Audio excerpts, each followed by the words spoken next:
Efésios capítulo 3. Efésios 3. Nós vamos ler do verso 1 até o verso 13.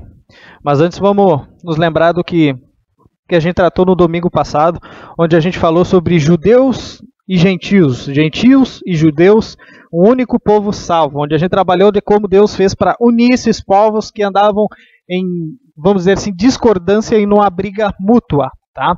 Então Deus chamou gentios e judeus para fazer parte do corpo dele.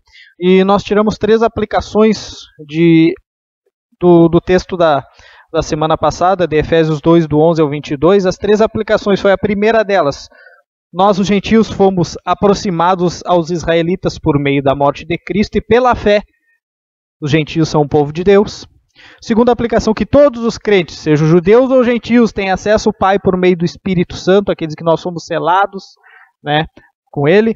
E a terceira aplicação foi que nós somos uma família em Deus, amados em Cristo Jesus e fundamentado no princípio dos apóstolos e dos profetas do Antigo Testamento. Tá? Hoje nós vamos tratar e nós vamos entrar na última parte da carta aos Efésios, onde o apóstolo Paulo, o capítulo 13 é o último capítulo onde o apóstolo Paulo trata de uma questão teológica. Note que na primeira mensagem de Efésios a gente dividiu, se a gente pudesse fazer uma divisão, os 3 primeiros capítulos teológicos, os 3 últimos capítulos, aplicações da teologia que Paulo estabeleceu nos 3 primeiros capítulos. O tema da mensagem de hoje é um prisioneiro que glorifica ao seu Senhor e manifesta o mistério de Cristo ao mundo. Nós vamos ler Efésios 3, do 1 até o verso 13. Antes da leitura, vamos orar. Vamos orar a Deus. Pai Santo, muito obrigado por mais um domingo na Tua presença, Pai. Fala conosco, ministra-nos o nosso coração para que nós possamos entender, ouvir a Tua palavra, Pai, e aprender mais de Ti. Muito obrigado por termos, Pai, liberdade de abrir a Sagrada Escritura, falar, e muitas vezes, Pai, em outros países não tem essa liberdade. Muito obrigado por Tu ser bondoso, misericordioso para conosco. Tudo isso te agradecemos no nome santo do nosso Senhor e Salvador Jesus Cristo. Amém. Efésios 3, do 1 ao 13. Paulo começa. Por esta causa eu, Paulo, sou prisioneiro de Cristo Jesus, por amor de vós, gentios. Se é que tendes ouvido a respeito da dispensação da graça de Deus que a mim foi confiada para vós outros, pois, segundo uma revelação, me foi dado conhecer o mistério conforme escrevi há pouco, resumidamente. Pelo que, quando ledes, podeis compreender o meu discernimento de Cristo, o qual em outras gerações não foi dado a conhecer aos filhos dos homens, como agora foi revelado aos seus santos apóstolos e profetas no Espírito. E saber que os gentios são co-herdeiros, membro do mesmo corpo e coparticipantes da promessa em Cristo Jesus por meio do Evangelho, do qual fui constituído ministro conforme o dom da graça que Deus a mim concedida segundo a força operante do seu poder. A mim, o menor de todos os santos, me foi dada esta graça de pregar aos gentios o Evangelho das insondáveis riquezas de Cristo, e manifestar qual seja a dispensação do mistério desde os séculos ocultos em Deus que criou todas as coisas, para que, pela Igreja, a multiforme sabedoria de Deus se torne conhecida agora dos principados e potestades nos lugares celestiais, segundo o eterno propósito que estabeleceu em Cristo Jesus, o nosso Senhor, pelo qual nós temos ousadia e acesso com confiança mediante a fé nele. Portanto, vos peço que não desfaleçais nas minhas tribulações por vós. Nisso está a vossa glória. Amém? Bom, o apóstolo Paulo começa no verso 1 dizendo: por esta causa eu, Paulo, sou prisioneiro de Cristo Jesus, por amor de vós, gentios. Paulo começa a explicar por que ele foi preso. Paulo começa a explicar por que ele é prisioneiro de Jesus Cristo. Por quê? Vejamos o que Paulo falou no capítulo anteriormente. Ele fala no verso 15 do capítulo anterior que a pessoa em Cristo se torna uma nova pessoa. No verso 15 ele diz isso. No verso 16 ele diz que todos os crentes são um só corpo. Isso para os judeus da época era inadmissível falar isso. Era inadmissível dizer que gentios estavam inseridos no corpo de Cristo, no corpo de Deus. Eram família de Deus. Gentio era gentio, como a gente tratou no domingo passado. Gentio era gentio. Os gentios, que antes eram muito longe, agora tornou-se perto quando eles acreditavam no Cristo. Paulo diz isso no versículo 17 anteriormente. Que todos os crentes são igualmente concidadãos, são concidadãos do reino de Deus. E são famílias e membros desta família grandiosa em Cristo Jesus. Isso para os judeus era inadmissível. É por causa dessas coisas que Paulo pregava que os judeus da época prenderam ele. Fizeram falsas acusações de Paulo. Paulo foi acusado de fazer uma coisa incorreta no templo, que era levar gentios até o templo. Os judeus fizeram isso para poder prender Paulo. Se a gente lê Atos dos Apóstolos, capítulo 21, Atos dos Apóstolos 21, verso 27.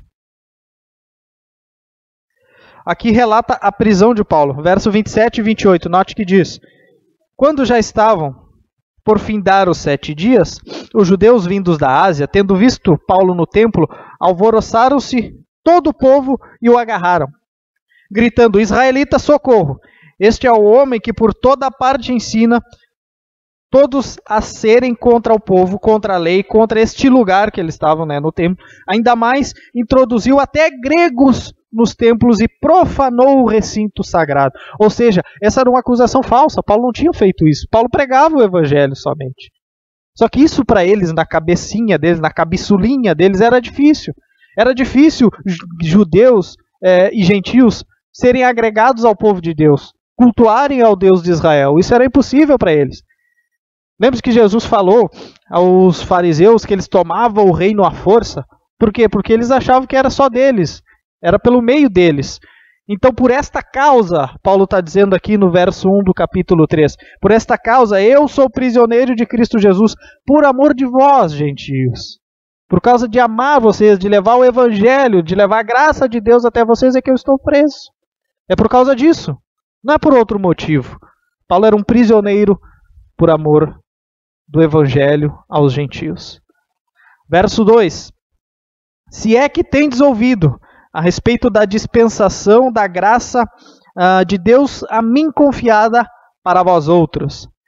Ou seja, Paulo está olhando para a igreja dizendo: olha, eu não sei se chegou essa informação para vocês, e olha que Paulo era o fundador da igreja de Éfeso.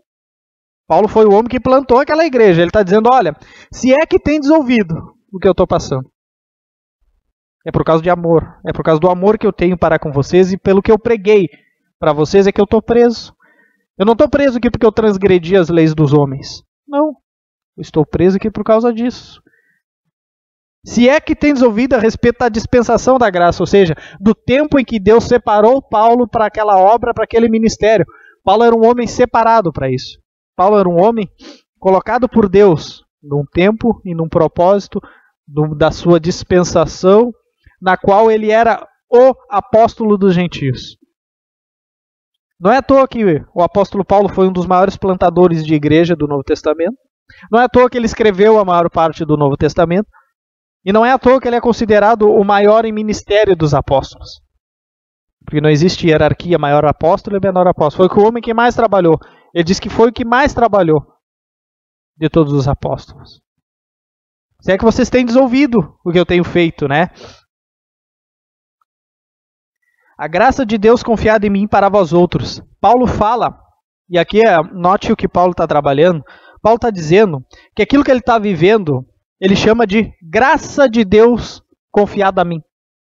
O homem está preso. Ele não está solto, ele está preso em Roma. O homem está dizendo que é graça. Hoje em dia nós temos um monte de crente dodói, qualquer coisinha, ai meu Deus, vai acabar o mundo. Não! Olha o que esses homens passaram por pregar o evangelho. E nós aqui querendo benção. Não!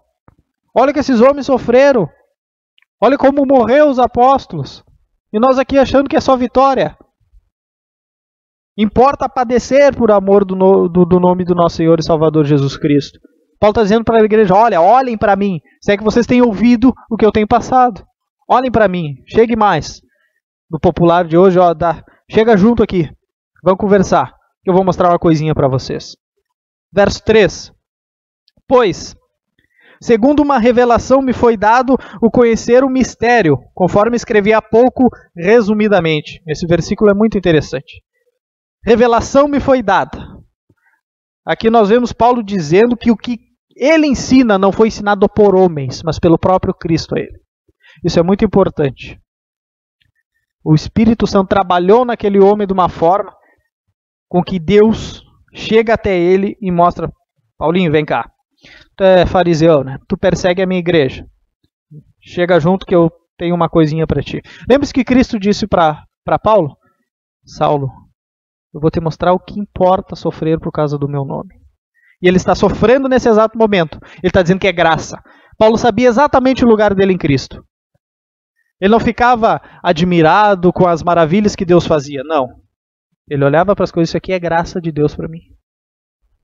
Vocês têm que ouvir sobre a graça de Deus. E a graça de Deus aqui não é só a vitória, é o sofrimento.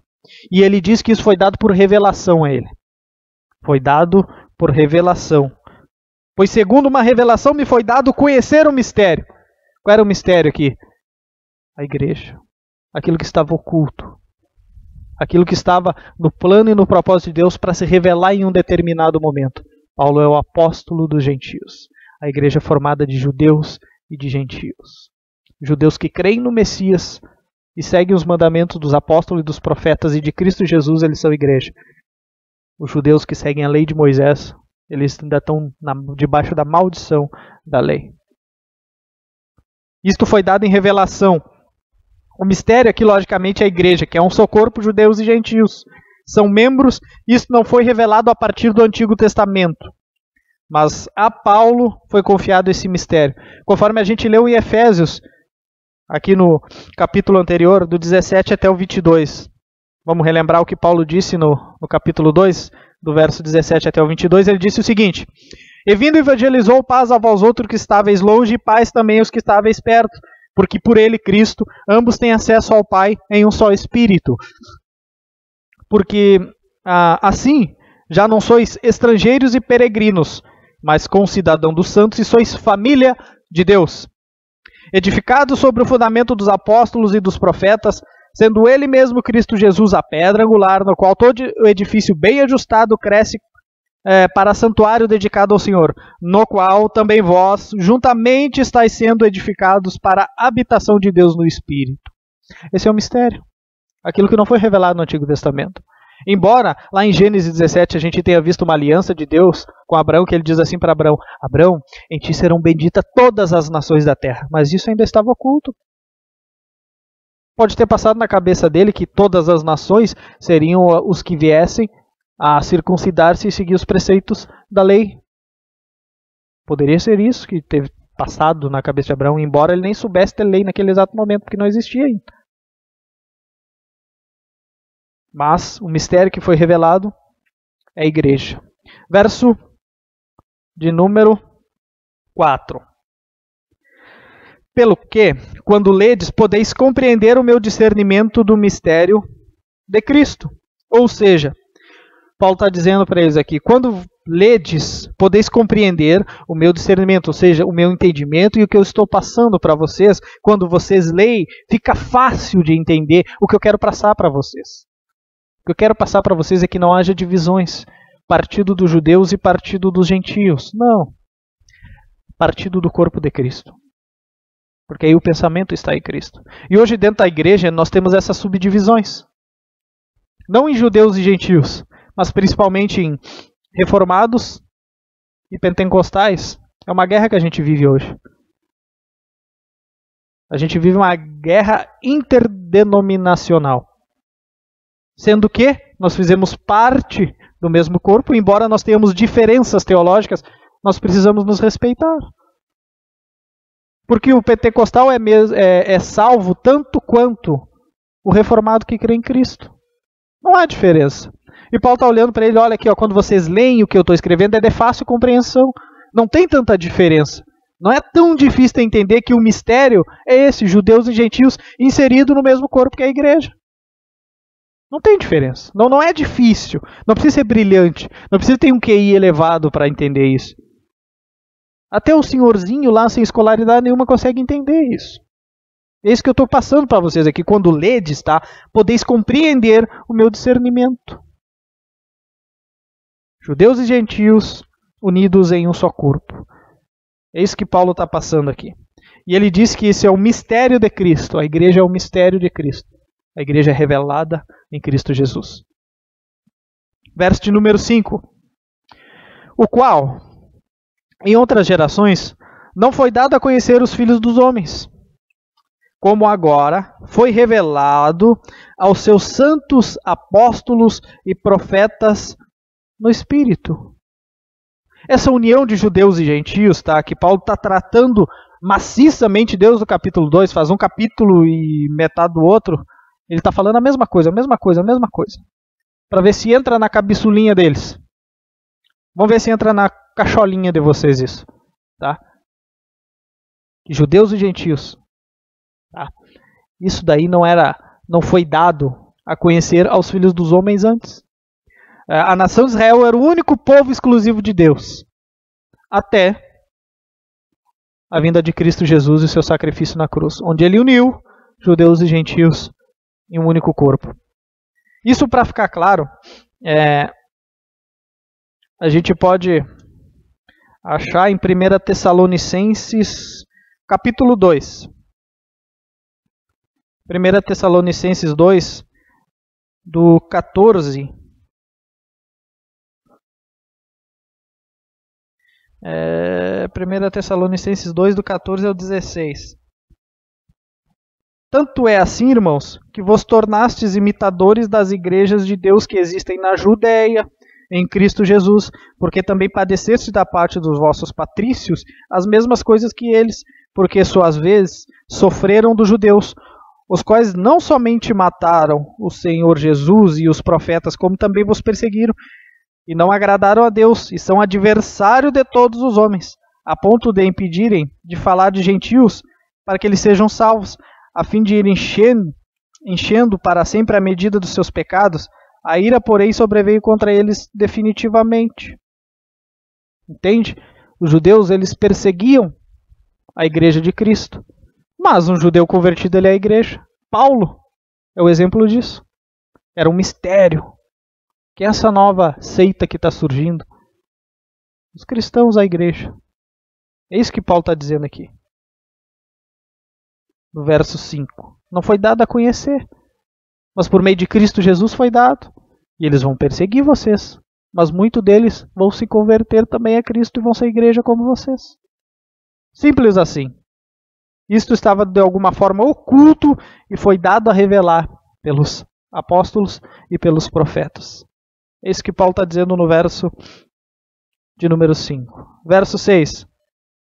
A saber que os gentios são co-herdeiros, membros do mesmo corpo e coparticipantes da promessa em Cristo Jesus por meio do Evangelho. Aqui fica interessante a gente ver a distinção e algumas coisas que ainda acontecerão para o povo judeu.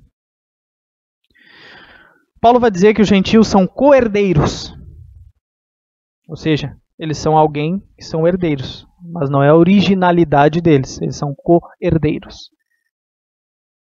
Eles são co-herdeiros, membros do mesmo corpo e coparticipantes da promessa em Cristo. Que Paulo está mostrando aqui, principalmente para o judeu que lê isso aqui, o judeu consegue compreender, né? O judeu crente, é lógico, aquele que tem o entendimento de Cristo, ele consegue entender que as promessas do Antigo Testamento para a nação judaica, ela não foi abolida. Não foi abolido. As alianças perpétuas de Deus, elas estão pausadas por um tempo até que se complete a plenitude dos gentios. E para isso, ainda nós temos algum caminho a seguir. Entende? Então, os gentios são co-herdeiros, co-participantes das promessas em Cristo. Os ramos naturais, eles são herdeiros e participantes.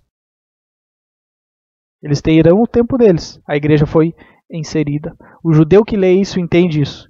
Ele para e pensa, não, eles foram inseridos, eles têm o tempo deles também, assim como a gente teve o nosso no Antigo Testamento, e não valorizamos, e não compreendemos, e ele veio até nós e nós o rejeitamos. O judeu fica entendido quando lê isso.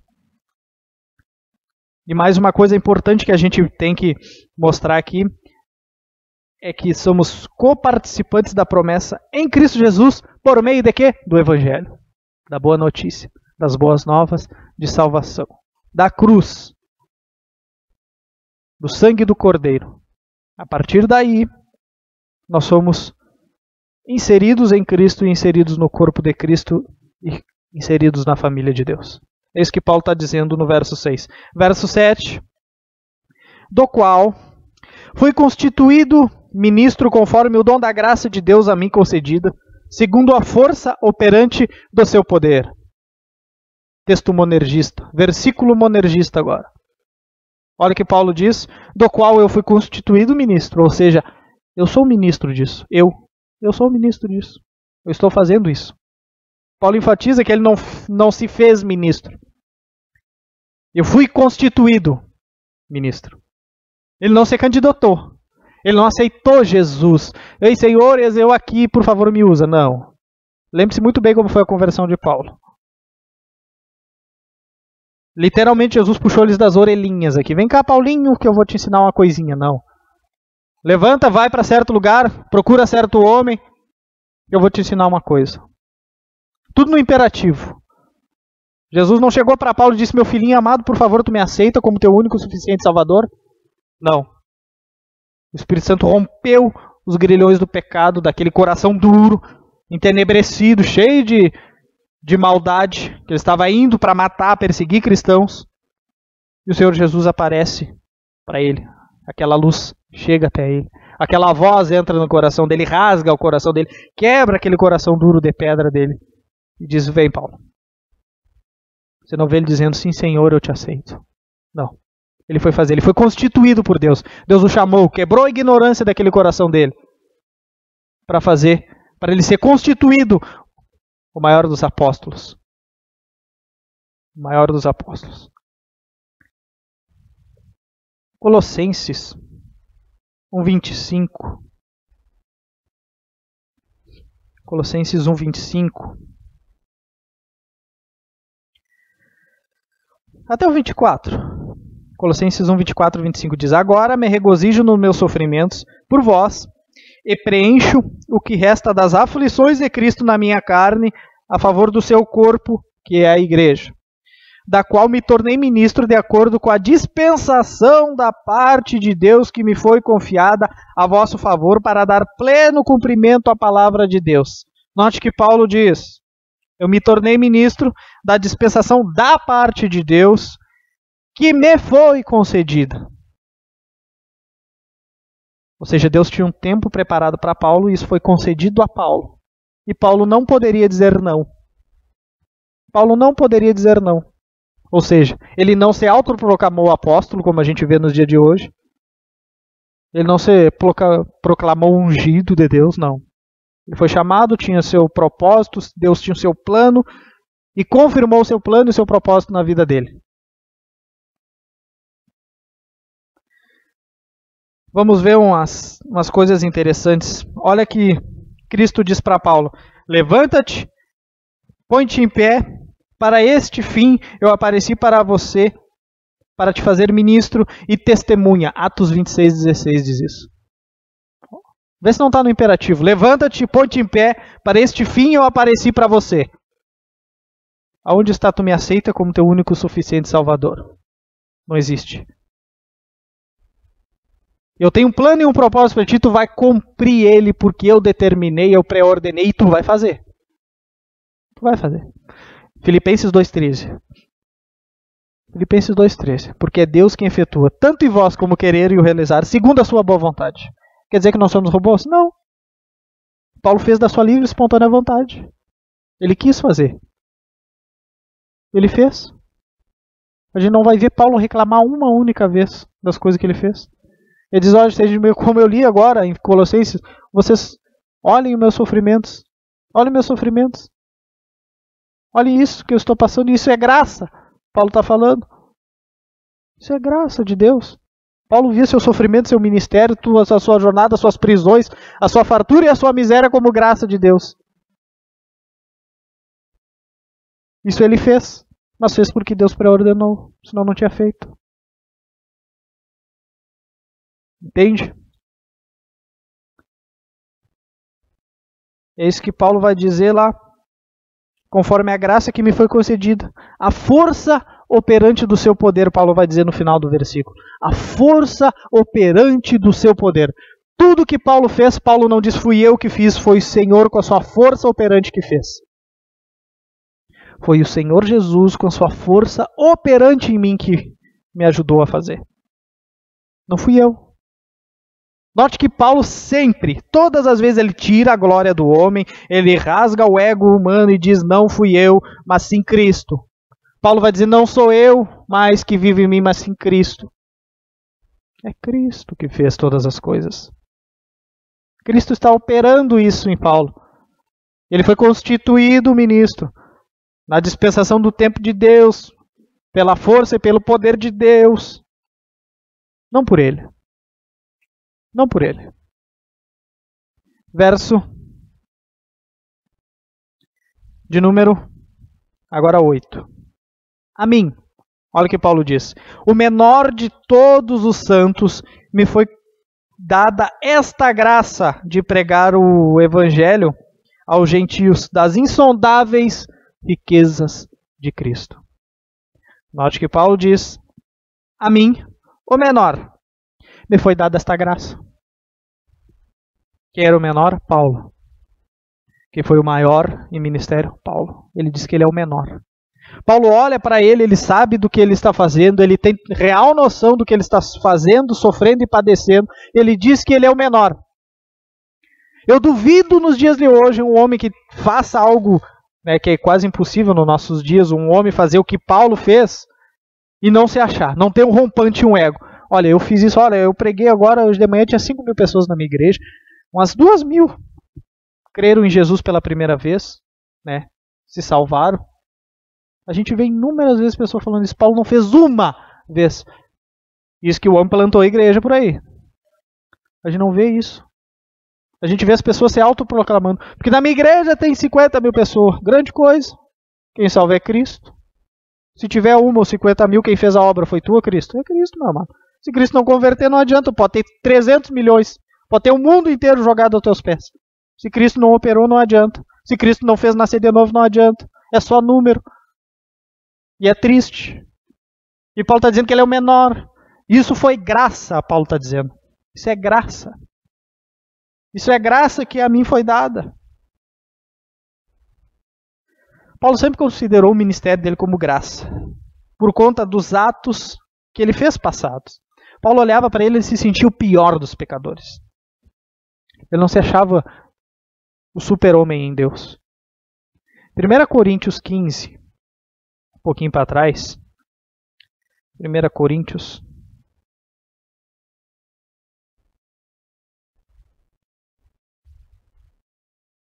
Primeira Coríntios 15.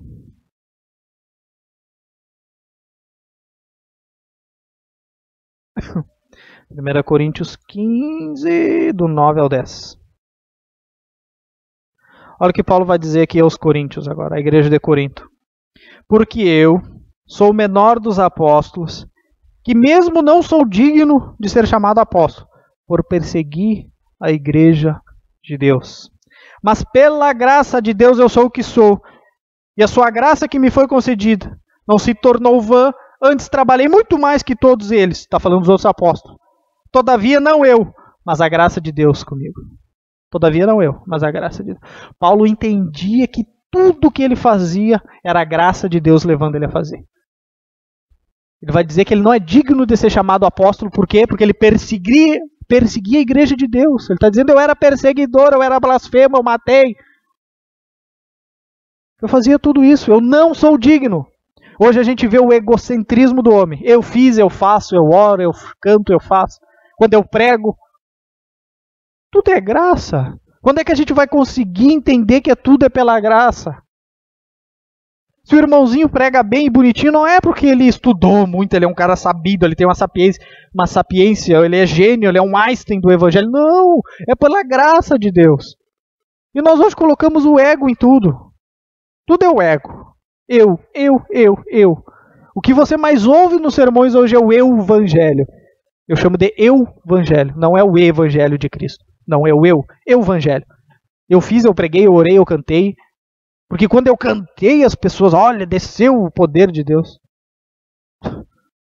Onde é que fica Deus nas pregações? Onde é que fica Cristo, o sacrifício dele para salvar as pessoas, a graça dele, o Espírito Santo, onde é que fica? Tudo é segundo plano. Tudo é eu. Paulo está dizendo, o menor sou eu. O menor.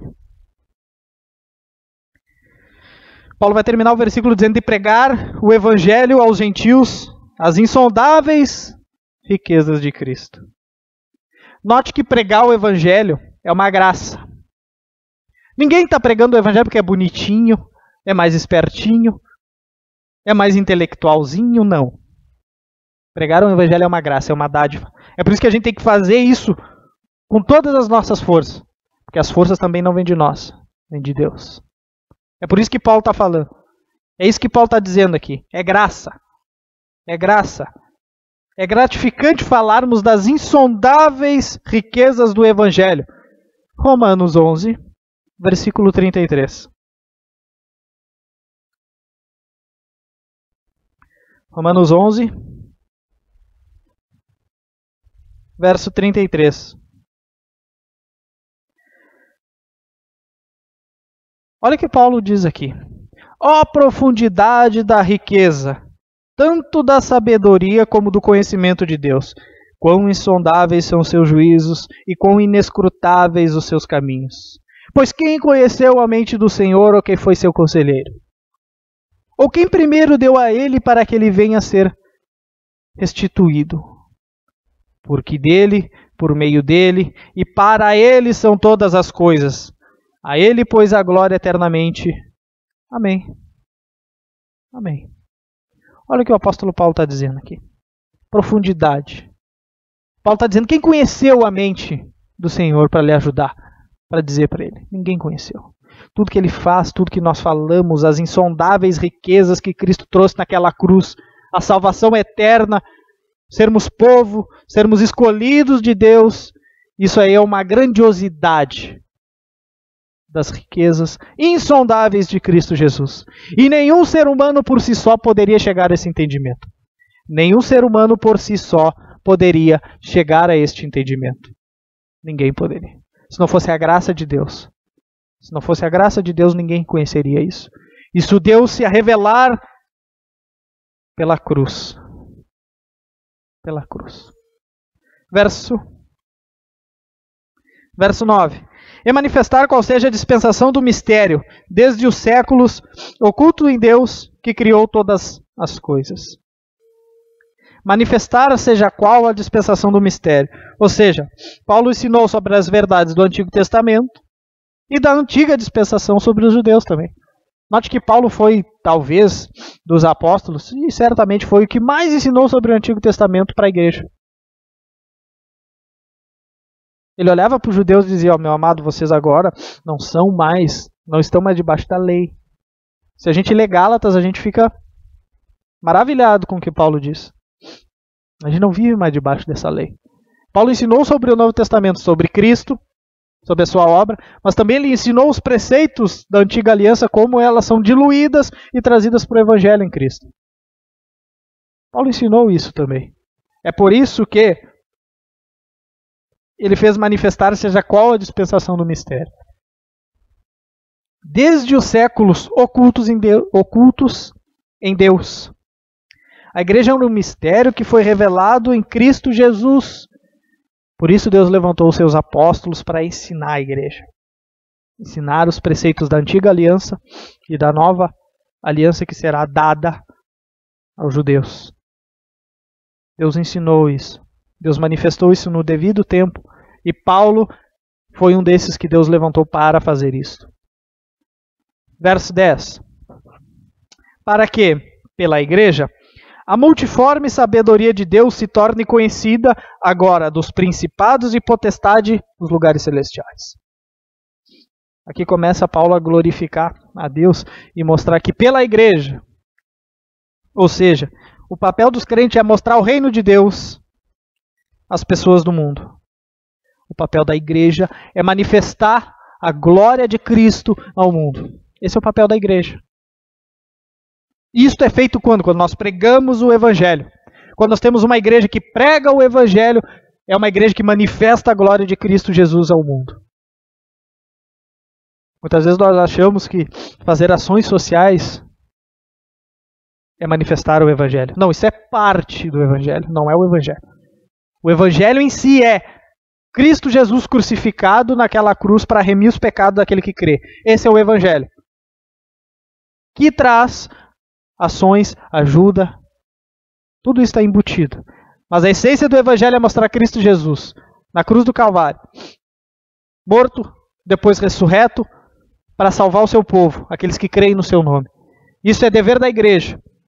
Paulo está dizendo que é pela igreja, veja o que ele diz, para que pela igreja a multiforme sabedoria de Deus se torne conhecida. A multiforme sabedoria é dizer que Deus não salva somente judeus, Deus salva gentios, Deus salva o mundo, não somente os judeus.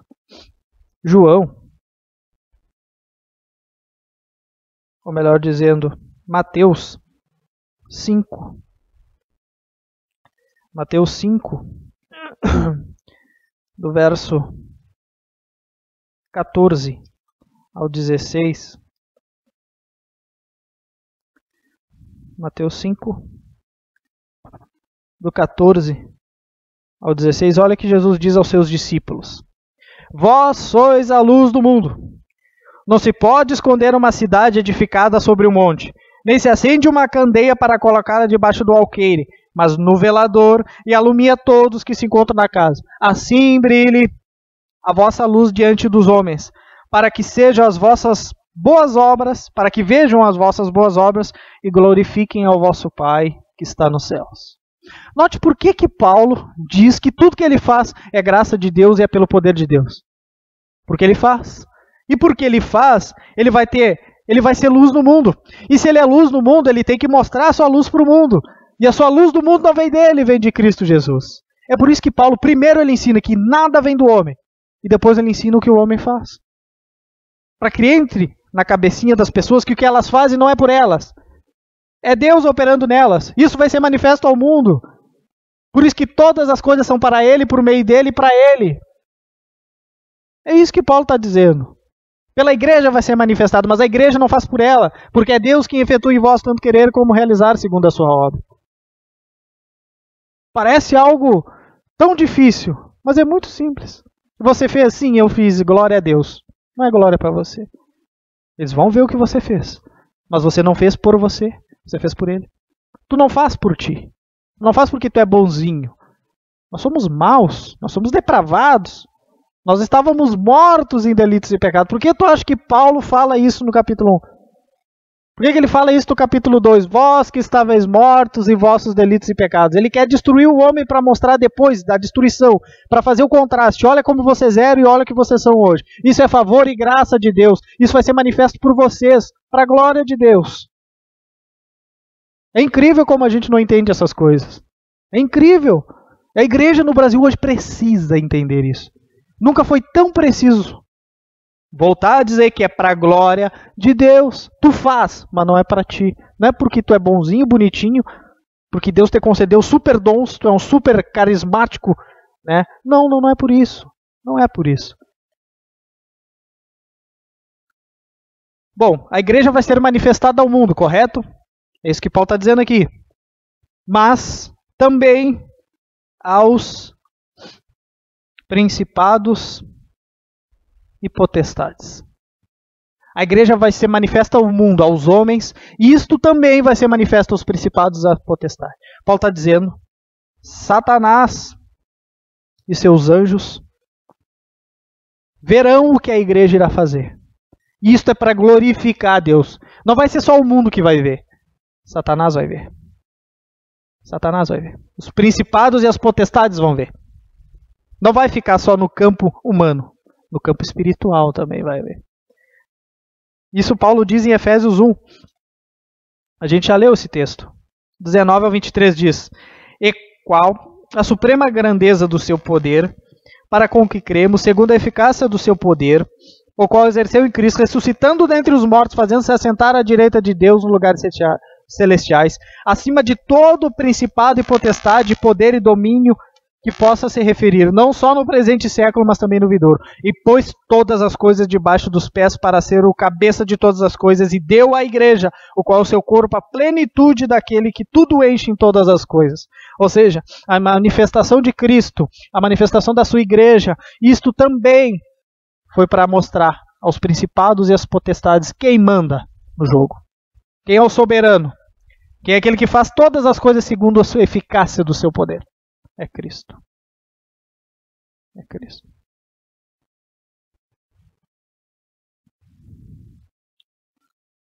Verso de número 11.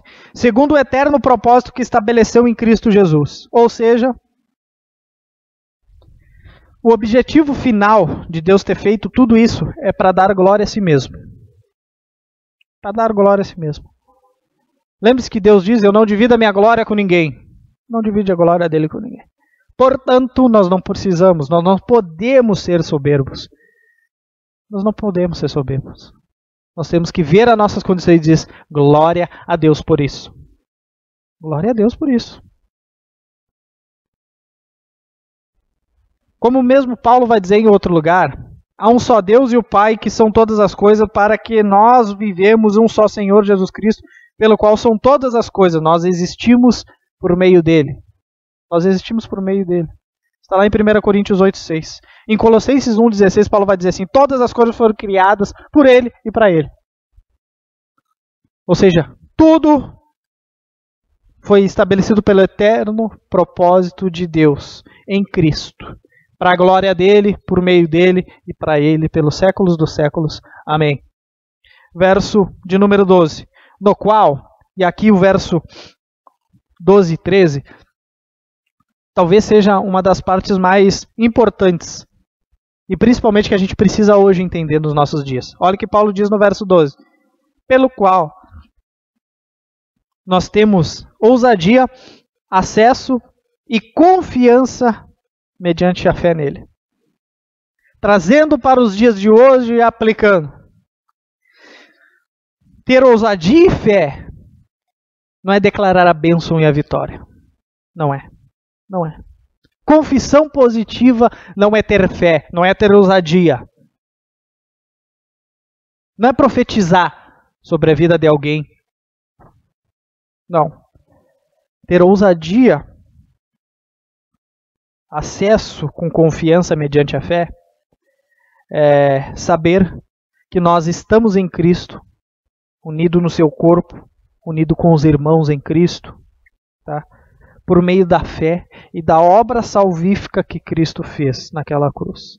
Isto é ter ousadia, isto é ter fé. Essa ousadia está morta na igreja hoje. Dizer que nós somos ousados porque nós declaramos e bendizemos a obra de Cristo Jesus, as pessoas até riem. Ter ousadia hoje é o quê? É declarar a vitória, ter a confissão positiva, dizer que conquistou milhões e milhões, que é um empresário bem-sucedido. Isso é ter ousadia. Isso é entrar com ousadia e pedir as coisas a Deus. Não. A ousadia bíblica é saber que nós estamos inseridos no corpo de Cristo, nós somos irmãos uns dos outros e declararmos aquilo que Cristo fez na cruz do Calvário. Isto é ter ousadia e ter fé. É isto. Isto Paulo diz em Efésios 2, do 4 ao 10, quando ele diz assim: Mas Deus, sendo rico em misericórdia, por causa do grande amor com que nos amou, e estando nós mortos em delitos e pecados, nos deu vida juntamente com Cristo, e pela graça sois salvos. E juntamente com Ele nos ressuscitou, e nos fez assentar nos lugares celestiais em Cristo Jesus, segundo a riqueza da sua graça e bondade para conosco em Cristo Jesus. Porque pela graça sois salvos mediante a fé. Isto não vem de vós, é dom de Deus. Não de obras, para que ninguém se glorie, pois somos feitura dele, criados em Cristo Jesus para as boas obras, as quais Deus de antemão preparou para que andássemos nela. Então ter fé e ousadia, meu amado, é nós sabermos disso, que é pela graça que nós somos salvos, que nós estamos assentados nos lugares celestiais com Cristo Jesus, espiritualmente, e que isso não vem das obras, para que ninguém se glorie. Esta é a finalidade. E o último verso, o verso de número 13. O texto diz: portanto, eu vos peço que não os desfaleceis nas minhas tribulações por vós, pois nisto está a vossa glória. Ou seja, Paulo está dizendo para a igreja: vocês não fiquem abatidos porque eu estou preso, não fiquem abatidos porque eu estou passando por um momento de dificuldade, tá? Porque isso que eu estou passando é por amor de vós. É por amor de vós. E muitas das vezes nós achamos que os nossos sofrimentos são castigos. É Deus com a sua varinha cutucando nós, dizendo: eu vou te castigar. Não. Muitas das vezes das nossas aflições, dos nossos problemas, aquilo é um plano e um propósito de Deus para glorificar a Deus. Lembrem-se de Jó. Uma história dura, sofrida, de um homem que tinha tudo, não precisava de nada, tinha uma vida bem sucedida, tinha filhos, mulher, tinha tudo que um homem precisava. Era rico, perdeu tudo. Porque Deus quis. Deus explicou porque fez não. Simplesmente ele disse para Satanás: vai lá e só não toca na vida dele. Deus explicou por que fez a Jó? Não. Deus não explica, Deus não deve satisfação de nada para nós. Quem deve satisfação somos nós a Ele. E Paulo está dizendo para a igreja: não fiquem abatidos, porque eu estou preso por amor de vós. Romanos capítulo 8. Romanos 8, do 15 ao 25. Olha o que Paulo vai dizer. Por que não recebestes o espírito de escravidão para viverdes outra vez atemorizados, mas recebeste o espírito de adoção baseados no qual clamamos Abba Pai. O próprio Espírito testifica com o nosso espírito que somos filhos de Deus. Ora, se somos filhos, também somos herdeiros. Se somos herdeiros, somos como herdeiros, co-herdeiros com Cristo. E se com Ele também sofremos, também seremos glorificados. Olha o que o verso continua dizendo: porque para mim tenho por certo que os sofrimentos no tempo presente não podem ser comparados com a glória a ser revelada em nós. Olha o que Paulo está dizendo. Não é comparado. O que nós estamos sofrendo é uma miséria, é uma migalhinha daquilo que nós vamos viver na eternidade com Cristo. Olha o que Paulo está dizendo. A ardente expectativa da criação aguarda a revelação dos filhos de Deus. Ou seja, a criação de Deus aguarda a revelação dos filhos de Deus. O mundo geme para que os filhos de Deus sejam revelados. Pois a criação está sujeita à vaidade, não voluntariamente, mas por causa daquele que a sujeitou, na esperança de que a própria criação será redimida do cativeiro e da corrupção, do pecado que entrou no mundo, para a liberdade e da glória dos filhos de Deus. Porque sabemos que toda a criação, a um só tempo, geme e suporta as angústias até agora. E não somente ela, mas também nós, que temos as primícias do Espírito. Igualmente gememos em nosso íntimo, aguardando a adoção de filhos, a remissão do nosso corpo. Quando vai ser isso? Quando Cristo vier buscar a sua igreja, quando a igreja for de encontro até Cristo. Porque na esperança nós somos salvos. Ora, a esperança não vê. A esperança que se vê não é esperança, pois alguém vê como espera. Mas se esperamos o que não vemos, com paciência aguardamos. Ou seja, nós aguardamos uma coisa que vai acontecer. A igreja ir até Cristo, para que a igreja não sofra mais. E nós passamos por isso, é para a glória de Deus. Vocês não vejam, Paulo está dizendo aqui, não desfaleço nas minhas tribulações, por tudo que eu tenho passado. Não desfaleço, não fiquem abatidos, não fiquem presos na dor. Por quê? Porque até a criação, até a natureza espera a remissão. O mundo espera, aguarda os filhos de Deus sejam manifestos, para que esse mundo seja feito novos céus e nova terra. Lá não vai ter choro, não vai ter sofrimento, não vai ter fome, não vai ter sede. Lá naquele lugar santo e bom, o próprio Cristo enxugará das nossas lágrimas, dos nossos olhos, todas as lágrimas. E é isso que nós aguardamos. Então nós não precisamos nos desfalecer e reclamar das nossas tribulações. Amém? Até aqui a leitura. Bom, eu consegui tirar 3 aplicações da mensagem de hoje. O tema da mensagem hoje, relembrando, era um prisioneiro que glorifica o seu Senhor e manifesta o mistério de Cristo ao mundo. Um prisioneiro. Um prisioneiro. A primeira coisa que eu aprendi hoje, eu consegui aplicar, para que a gente possa trazer para os nossos dias atuais, para as aplicações da nossa vida moderna e muitas vezes tão tenebrosa. Primeira delas, muitas das vezes nos tornamos prisioneiros por amor a Cristo, por amor à igreja, por causa do Evangelho. Essa é a primeira coisa que eu aprendo. Está lá no verso 1, quando Paulo diz: por esta causa eu, Paulo, sou prisioneiro de Cristo Jesus, por amor de vós, gentios. Muitas das vezes nós nos tornamos, sim, prisioneiros. Por causa do amor ao Evangelho, o amor à igreja, nós nos tornamos prisioneiros. E as nossas prisões não significam literalmente cadeias.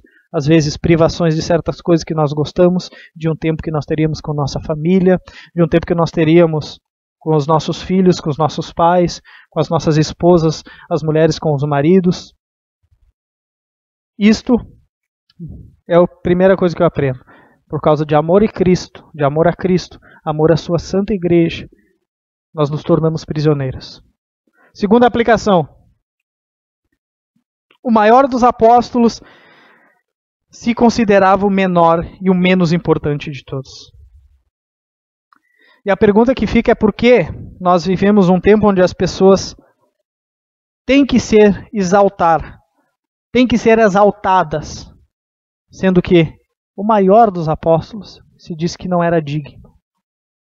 Isso a gente lê no verso 8, quando o apóstolo Paulo diz: a mim, o menor de todos os santos, me foi dada esta graça de pregar aos gentios o evangelho das insondáveis riquezas de Cristo. A mim, o menor. Porque hoje nós olhamos para aquela coisa, grande homem de Deus ele é. Não, grande homem em Deus, por meio de Deus, para Deus. Porque nós erramos, porque nós não lemos. Falta hoje para a igreja do Brasil um retorno à pregação da palavra. Porque a palavra mostra literalmente qual é o nosso lugar. E o nosso lugar é um local de humilhação. De grandeza em Cristo e humilhação humanamente. Porque tudo tem que refletir para a glória dele e para ele. E hoje, a segunda coisa que eu vejo é que Paulo, o maior dos apóstolos, se considerava o menor. Ele se considerava o menor. E terceira aplicação é que nós temos que ter ousadia e acesso com confiança em Cristo, mediante a fé. Isso não é para confissão positiva, isso não é para determinar a bênção e declarar a vitória. Não. Isso é para pregar o Evangelho e glorificar a Deus pelo seu santo Evangelho, pela sua obra de Cristo Jesus, dizer: Senhor, muito obrigado que eu fui salvo pela tua obra. É para isso que nós temos ousadia e confiança. É para isso que nós temos acesso a Deus por meio do Espírito, como Paulo falou anteriormente. É para isso. Não é para declarar bênção e vitória. Não. Nunca foi para isso. A ousadia e o acesso que nós temos é para declarar. É para declarar. Glória seja dada a Deus. Isso a gente lê no verso 12. Quando Paulo diz: pelo qual nós temos ousadia, acesso e confiança mediante a fé nele. Amém? Vamos orar. Pai, muito obrigado, Pai, mais uma vez pela tua santa palavra. Pai, muito obrigado, Pai, por nós termos acesso a ti, Pai, por meio do Espírito Santo da promessa, aquele que nós fomos selados para o dia da redenção, Pai. Isto não é para que a gente venha, Pai, declarar vitórias humanas, bênçãos humanas e coisas desse reino. Isto é para declarar a tua santa e bendita salvação, Pai, que tu estabeleceste no teu santo Filho, Pai, em um determinado tempo e propósito. É por isso que nós estamos aqui, Pai. Estamos aqui hoje para declarar e dizer que Tu és santo, Tu és bondoso e misericordioso. Muito obrigado pela Tua graça ter nos alcançado e pela fé nós somos salvos em Cristo Jesus. Nós entramos com ousadia, sim, Pai, para declarar ao mundo o que Tu fizeste na cruz. Para louvor do Teu santo nome. Amém.